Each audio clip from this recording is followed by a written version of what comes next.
Bienvenida, sí. Hola. Hola. Ahí está. Bueno. Perdón. Hola, ¿qué tal? Bueno, buenas tardes. Yo quería presentarme, yo soy Liliana, mamá de Lucas.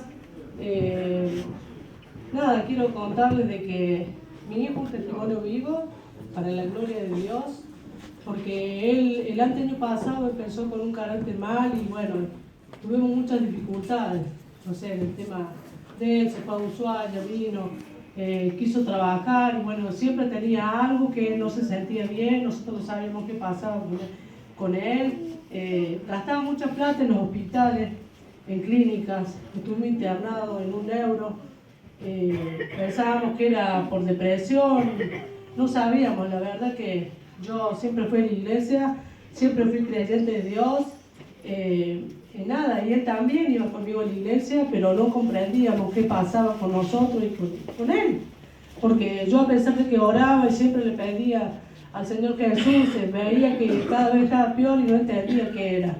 La cuestión de que fuimos a muchas iglesias en Córdoba para ver si me podían dar una ayuda, porque resulta de que lo de él era cada vez más crónico, cada vez más crónico. Él, de ser un chico normal, pasó a ser un chico que había que hasta llevarlo al baño, atenderlo, alzarlo, acomodarlo, pintaba las paredes, por decirle nada, él lloraba, gritaba, decía que veía cosas, era una vida horrible, horrible, porque no sabíamos nosotros cómo emprender, teníamos desesperación. Yo por ahí llegué a dudar de mi fe, dije, Señor, ¿qué pasa? Que esto no se soluciona. ¿Qué tiene mi hijo? Yo siempre preguntaba, lloraba, nada, la familia mía estaba completamente destruida, porque por esto vivíamos llorando, vivíamos, nada, todo mal. Había familias que no entendían, porque decían, no, vos tenés que dejarlo ahí, porque es la voluntad de Dios. Pero yo le dije, la voluntad de Dios no es esta. No puedo dejar a mi hijo morir. Él llegó a pesar 40 kilos. 40 kilos llegó a pesar. Y se me moría. De ser deportista, porque él era deportista. De ser deportista, él era físico-culturista. Y llegó a pesar después 40 kilos. Y nosotros lo veíamos en casa. No comía, ya el último no comía, en el mes de abril ya no comía, gritaba, nada, estaba totalmente atormentado. Nosotros llorábamos, fuimos a las iglesias y no sabían, me decía que no tenía nada. Yo le decía, pero fui a Medea, fui a un montón de lugares y no me supieron decir, o sea, liberarlo. Yo dije, tienen que liberarlo. Y me dice, no, dice, pero si no tiene nada, llévelo al campo. Llévelo 2 o 3 días con su esposo, que él está caprichoso, que tiene depresión. Y yo le decía, no, necesito una ayuda, yo sola no puedo. Yo oro, si usted ora, sí, yo oro, yo le pido al Señor. Pero le digo, yo estoy sola, yo necesito respaldo. Bueno, y fue pasando el tiempo y a todo esto nadie me daba la esperanza simple. Yo siempre sabía que había, o sea, a pesar de todo, yo trataba de no perderla toda la fe. Porque perder toda la fe era dejar a mi hijo que se lo llevara el enemigo. Y yo hablaba con él y a él le cambiaban los ojos y yo cuando me miraba mal así, yo le decía que se fuera de mi hijo. Porque empezamos a ver cosas y cuando él me empezó a decir que veía el demonio, veía todo, y yo le reprendía y él se reía. Y yo le preguntaba, ¿qué querés de mi hijo? ¿Qué querés? Me dijo, yo de tu hijo me llevo el alma. Porque la tengo yo, me dice. Vos no podés conmigo, no podés. Se levantaba para arriba, hacía cosas. Simplemente que hay que vivirla para saber lo que es. Fue horrible. Con decirle que pedía aire y se movían los árboles. Era horrible. Yo no sabía qué hacer con mi hijo. La fuerza de él. Yo le decía a él, a pesar de que había una persona, yo sabía no sé qué era, que era el demonio que estaba en mi hijo, y yo le decía que no le iba a permitir que lo llevara, porque no te pertenece a la vida de mi hijo. Y él me decía, ayúdame mamá, ayúdame porque yo me voy. Y yo le decía, hijo, vos no te vas a ningún lado, le decía yo. Y yo después tenía que darle muchas pastillas para que él durmiera. Y aún no podía, no lograba dormir. Mi hijo dormía acostado, con la cabeza levantada, y con los ojos abiertos constantemente mirando. Eran las 4 de la mañana y nos levantaba todo y abría toda la casa. Y decía, daba órdenes que nosotros nos levantáramos porque no teníamos que dormir. Y nosotros teníamos que levantarnos y hacer todo lo que él decía. Después él hablaba en otras lenguas, no sé qué decir. Y yo aprendía a lo que yo sabía. Y le seguía pidiendo a Dios. Y no entendíamos nada con mi esposo. Y yo dije, Fabián, hace algo más, porque si no va. A pesar de mi fe, yo no sé para qué fui a la iglesia tanto tiempo, le digo. Y la cuestión de que él me dijo, no pierdas la fe, porque algo vamos a hacer. Después llevamos unas personas a mi casa, creyendo de que era la salida. Eran brujos. Y no, fue horrible. Tuvimos que hacer un, no sé, sacrificaban animales y yo le pedía perdón a Dios a pesar de todo eso. Porque yo sabía que estaba mal, pero yo entre la desesperación mía y de mi esposo le queríamos dar auto, casa, todo, yo no quería nada más de mi hijo. Y ellos dijo, se va a curar, no te hagas problema, que con esto lo curamos. Él me decía que tenía un mal en la cabeza, bueno, y que si yo no lo hacía para Julio se moría. La cuestión de que yo agarré y después de eso, él me dijo a mí, con esa gente vinimos acá, vino mi esposo a Buenos Aires y yo quedé llorando en casa porque tenía mis otras hijas, yo tengo 9 hijos, tengo 5 mujeres y 4 muchachos. Tengo uno en el sur, que trabajaba en el sur con el Ramiro. Y quedamos en casa todos y no teníamos consuelo. Porque a pesar de que yo buscaba el consuelo y le buscaba al Señor, era como que no lo podía encontrar y como que estaba cercada. Y me dijeron que no abriera la Biblia y que no rezara, que no orara, porque yo no debía hacer eso. Y yo no lo hacía creyendo de que mi hijo se iba a curar por entre medio de él.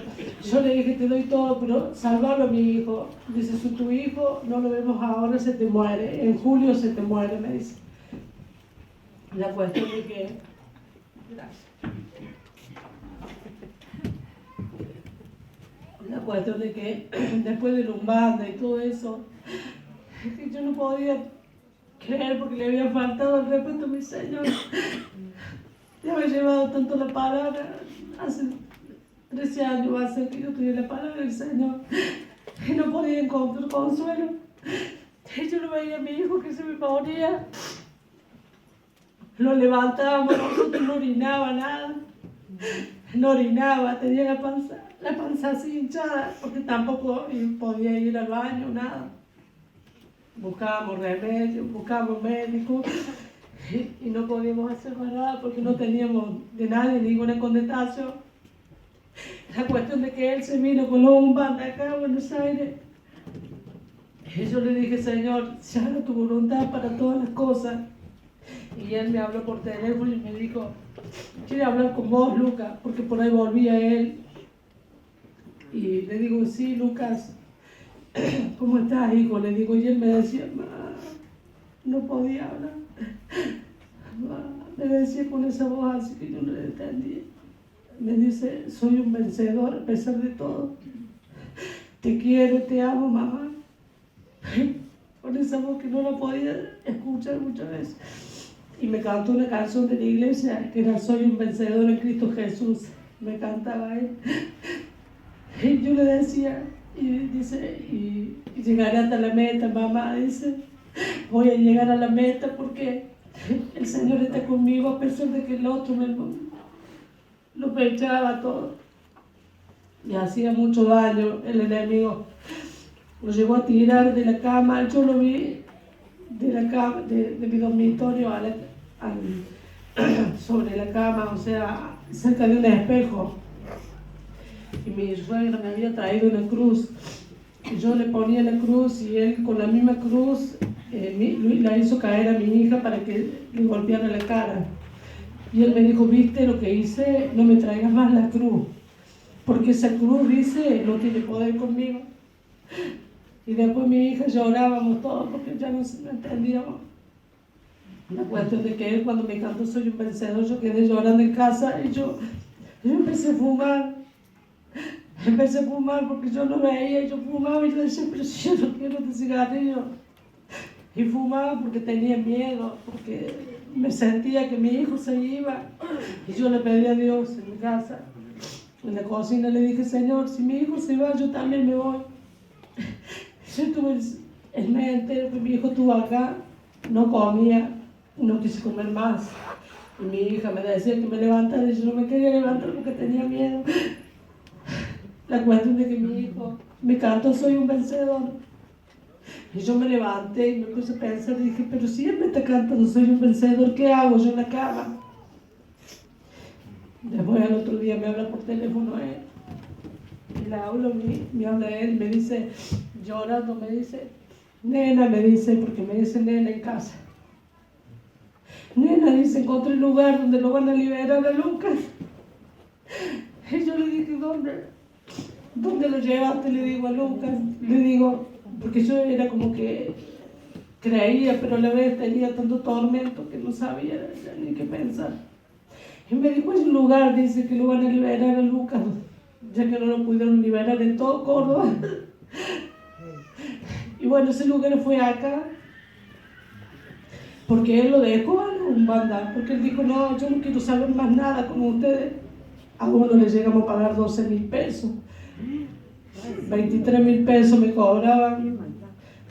Supuestamente lo iban a dejar bien en Lucas. Y nosotros dudamos muchas veces, porque a veces cuando nos pasan las cosas, tiene que pasar para saber lo que es. Ver a tu hijo que te lo lleva, el enemigo, lo tiraba contra la pared y lo levantaba para arriba. Se llegó a cortar la cara. Y bueno, y eran cosas horribles, cambiaban los ojos. La cuestión es que cuando él viene acá, yo le digo, bueno, en el nombre de Jesús, ¿sabes qué? Le digo, él me cantó Soy un vencedor. Y yo creo que si te canto que es un vencedor, nosotros también tenemos que vencer, Padre. Y yo le dije que bueno, que siguiera él con todo lo que tenía que hacer. Bueno, le digo, vamos hasta la última consecuencia. Yo creo que Dios nunca nos dejó, le dije yo. Y yo le pedía perdón a Dios ahí.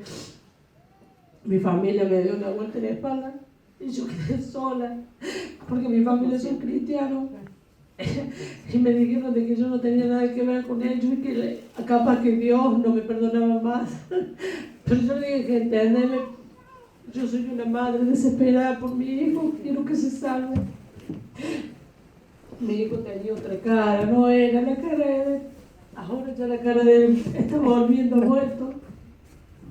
Y para la gloria de Dios, mi esposo lo trajo acá al pastor Acuña y yo le doy gracias a él, al Espíritu Santo, a toda la fe que se ha tenido acá, que se tiene, a todo, ¿no es cierto?, esta esencia que Dios le ha dado. Le doy gracias por siempre, porque no hay plata en el mundo para pagar esto. No hay plata. A mí me cobraban, acá no me cobraron una moneda y a mi hijo lo liberaron de todo mal. Amén.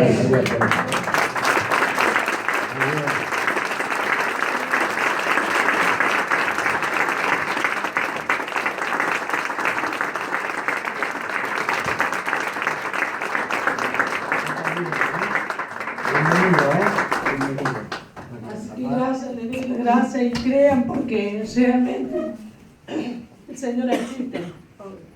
Y usa a las personas, el Espíritu Santo de Dios usa a las personas, empapa, como está el obispo Acuña, que yo no tengo ninguna duda que está empapado por el Espíritu Santo de Dios, tiene poder para todas las cosas. Así que bueno, doy las gracias y como le dije, no hay dinero, no hay nada para pagar todo esto. Nosotros ahora vamos a viajar a Córdoba y mi hijo, pronto yo sé que él va a trabajar de nuevo en Ushuaia porque se está por ir más adelante con el hermano. Y él dice, mamá, yo voy a volver siempre. Siempre voy a volver a dar las gracias y a venir a las misas. Amén. Así que,